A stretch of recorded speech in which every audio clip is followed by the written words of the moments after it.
everyone, welcome back to Pragya Patel easy speak English.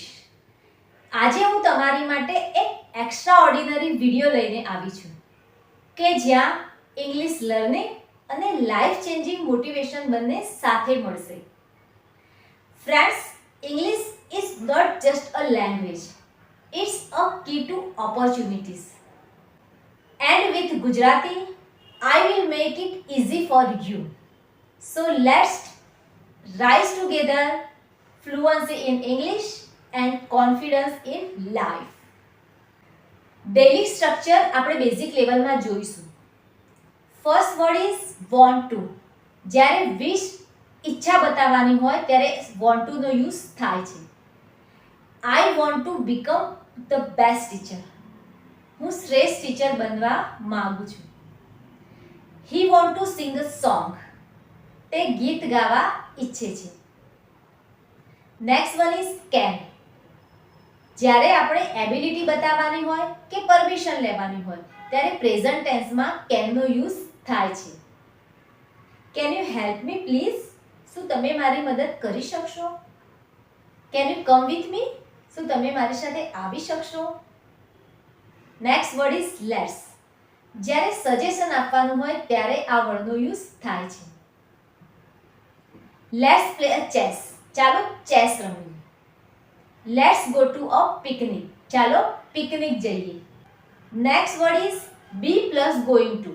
B means am is are plus going two. જ્યારે future plan બતાવવાનું હોય ત્યારે આ વર્ડનો યુઝ થાય છે. આઈ એમ ગોઈંગ ટુ દુબઈ. હું દુબઈ જઈ રહી છું. She is going to visit the museum. તે મ્યુઝિયમની મુલાકાત લેવા જઈ રહી છે. Last one is like prefer. જ્યારે કોઈ ચોઈસ પસંદગી બતાવવાની હોય ત્યારે આ વર્ડનો યુઝ થાય છે. Do you like to drink cold coffee? શું તમને કોલ્ડ કોફી ગમશે? Do you prefer to eat strawberry ice cream? શું તમને સ્ટ્રોબેરી આઈસ્ક્રીમ ગમશે? Now we see some motivational idioms. First one is no pain no gain. મહેનત વિના સફળતા નથી. તમારો કોઈ પણ ગોલ અચીવ કરવા માટે હાર્ડવર્ક તો કરવું જ પડશે. Next one is practice makes a man perfect. પ્રેક્ટિસથી જ પરિપૂર્ણ બની શકાય છે.